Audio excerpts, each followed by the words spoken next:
Assalamualaikum warahmatullahi wabarakatuh. Jumpa lagi dengan saya Apoteker Bayu Werdi. Kali ini saya akan menyelesaikan webinar nomor 27. Oke, saya sudah siap. Silakan, kita akan menyelesaikan webinar 27 ini dengan tema 1. Informasi terkini penata laksanaan hipertensi dan peran kalsium channel blocker. Yang kedua, komunikasi apoteker dalam meningkatkan kepatuhan pasien untuk meminum obat anti hipertensi. Ketiga, pengkajian resep pada manajemen terapi hipertensi pasien studi kasus. Oke, langsung saja kita kerjakan. Kita klik ikuti kuis. Oke, soal nomor 1. Berdasarkan panduan International Society of Hypertension pada tahun 2020, hipertensi didefinisikan dengan A. Tekanan darah sistolik lebih dari 120 mm Hg dan atau tekanan darah diastolik lebih dari 70 mm Hg pada pengukuran berulang. B. 130 mm Hg dan diastolnya 80 mm per Hg. C. Sistolik lebih dari 130, diastolik lebih dari 80. D. Sistolik lebih dari 140, tekanan darah diastolik lebih dari 90. E. Tekanan darah diastolik lebih dari 140, diastolik 90 mm Hg. Kita cari ya panduan ini.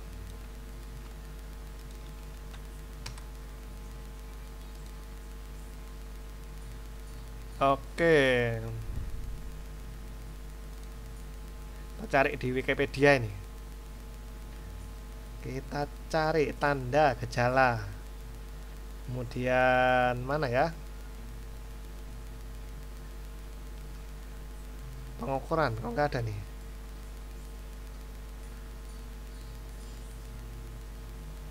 Oh, nah ini dia nih, 60 sampai 84. Jadi lebih dari 80, ini lebih dari 130.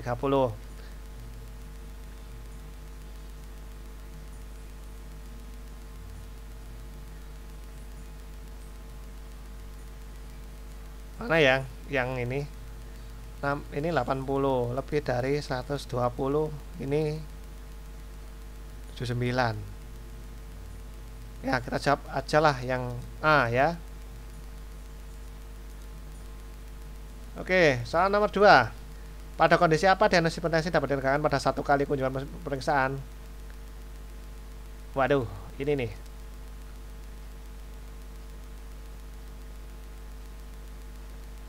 Hipertensi apa nih ya? Bingung juga nih gua. Sebentar, cari referensi yang lain. Nah ini nggak ada ya.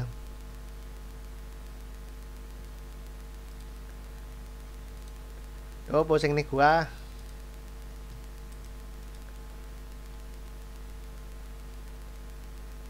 Nah ini hipertensi dan tekanan lebih dari 40 90. Mana ya?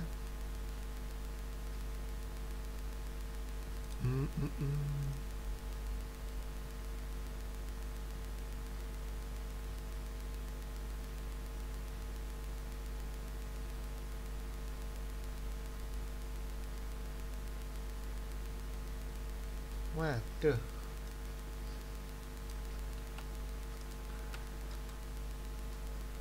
Pusing cuy. Nggak ada jawabannya nih yang benar. 140 90. Mana ini nggak ada. Waduh, kita karang aja lah. Adanya bukti penyakit jantung dan pembuluh darah. Kayaknya enggak nih. Kita jawabin aja lah, lebih dari 160. Oke.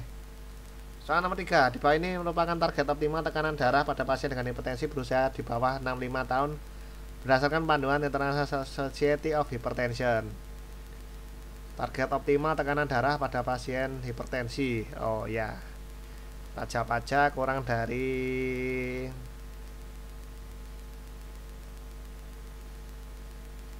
inilah. Apa ya? C apa D ini ya?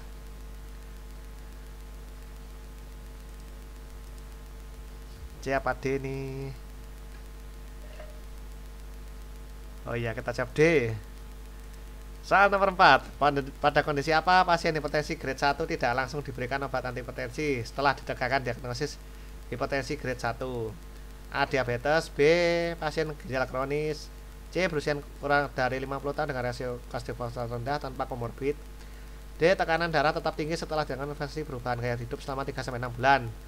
E. Pasien dengan penyakit jantung dan pembuluh darah. Oke, kita jawab yang B ya, karena kita harus ngitung dosisnya.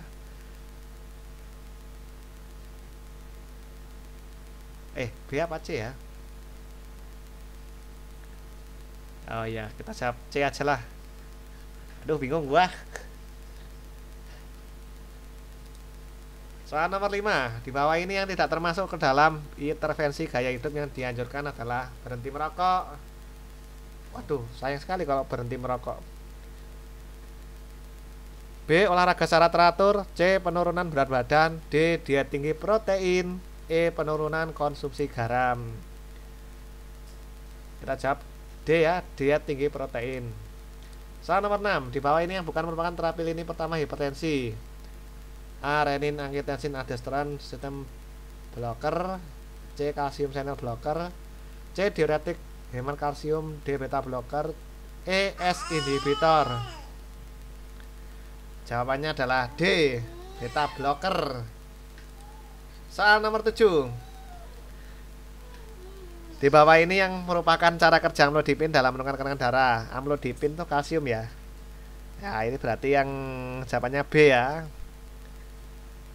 Amlodipin cara kerja.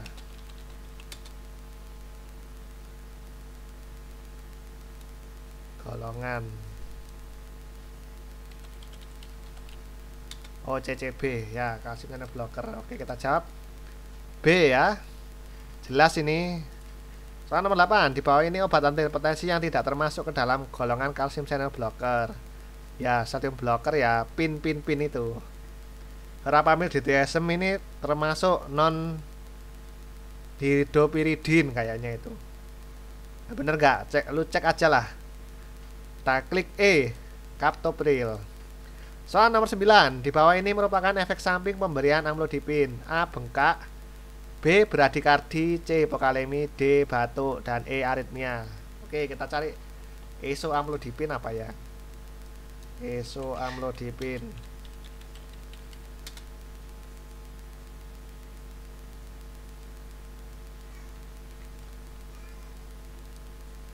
Kita cari ini, sehatq.com.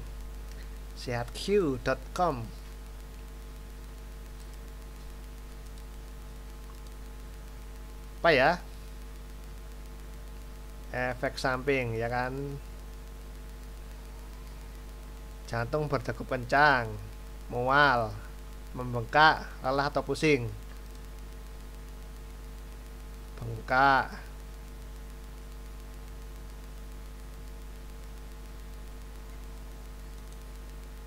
Apa ya? Enggak ada nih. Bengkak ya, bengkak, kelelahan, aritmia atau palpitasi. Oke, waduh, berarti ada banyak nih. Kita jawab E aja lah, aritmia, karena kalsium kan itu. Kalsium itu kan berpengaruh terhadap ion-ion yang mengatur pompa jantung. Soal nomor 10, dalam pemberian obat antihipertensi yang perlu diperhatikan adalah A. Usia. B. Komorbiditas. C. Ras. D. Biaya. E. Benar atau semua. Oke, kita jawab E. Soal nomor 11, obat antihipertensi yang memiliki efek samping menimbulkan edema perifer. Oke, apa ini ya? Edema perifer. Kita browsing aja.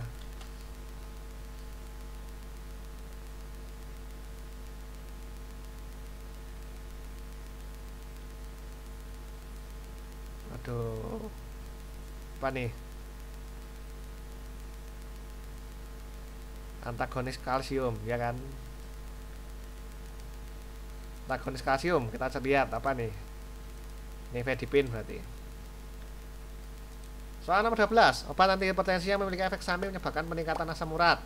Oke, losartan, amlodipin, clortalidon.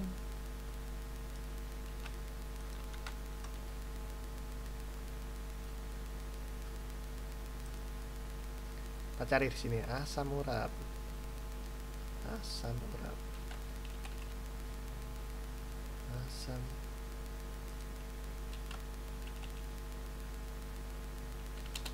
urat.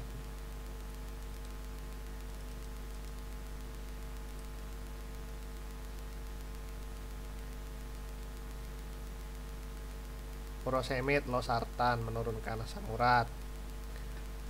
Apa nih? Obat diuretik penyebab asam urat. Apa nih yang diuretik nih di sini? Losartan, amlodipin, klortalidon. Apa ini klortalidon? Klortalidon.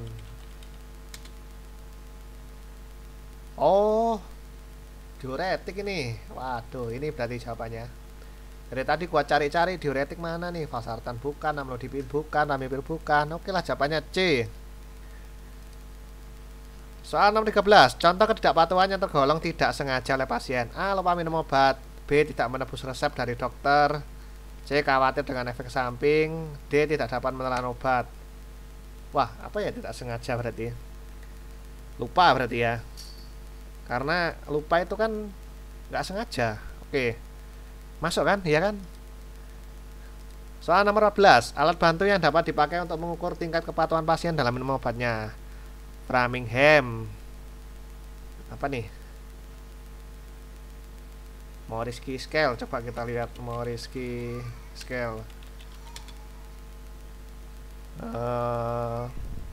Kepatuhan. Oh ya, berarti Morisky scale. Soal nomor 15. Metode komunikasi yang dapat dipakai untuk meningkatkan kepatuhan pasien dengan sifatnya lebih persuasif dan tanpa harus menggurui pasien adalah A. Counseling, B. Open question, C. Telefarmasi, D. Motivational interviewing. Oke, sifatnya lebih persuasif ya. Berarti ini adalah open question mungkin ya ini. Kita jawab B, mudah-mudahan nggak salah. Soal nomor 16. Kondisi non-diper biasanya dialami pasien hipertensi dengan kondisi non-diper. Apa ini? Non-diper. Apa ya non-diper ini?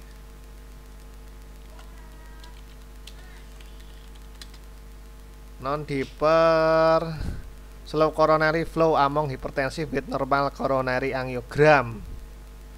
Oh, jadi ininya rendah. Berarti bisa terjadi karena angina pectoris ini atau post stroke. Ya kan? Maka saya jawab aja lah, angina. Kalau post nanti malah berhenti aliran darahnya. Soal nomor 17 yang dimaksud kronoterapi. Oke, kronoterapi. Kita cari lihat apa nih artinya kronoterapi. Penggunaan sirkadian atau ritme untuk simptom yang diobati dengan obat gitu ya. Kemudian obat berdasarkan riwayat, menggunakan panduan terapi, jam tertentu. D. Aktivitas keamanan. Kita pilih C aja. Soal nomor 18. Konsep share decision making dipakai untuk membantu pasien dalam hal memutuskan alternatif, memperbaiki pola sehat. C. Menentukan obat apa saja yang diminum. D. Memilih dokter yang tepat untuk merawat dirinya. Oke, kita jawab A ya. Soal nomor 19. Hal yang perlu dihindari ketika telefarmasi adalah A. Menghubungi pasien kapan saja selama apotekernya ada waktu. Salah. Konfirmasi identitas pasiennya. Oke. C. Dilakukan di ruangan tertutup. Mungkin ya, mungkin bisa ini. D. Menyiapkan data terkait kondisi kesehatan pasien. Oke. Yang dihindari adalah A. Soal nomor 20. Soal terakhir nih, mudah-mudahan lolos. Dari tadi soalnya ya di awal memang susah, tapi di tengah-tengah ya saya yakin lah.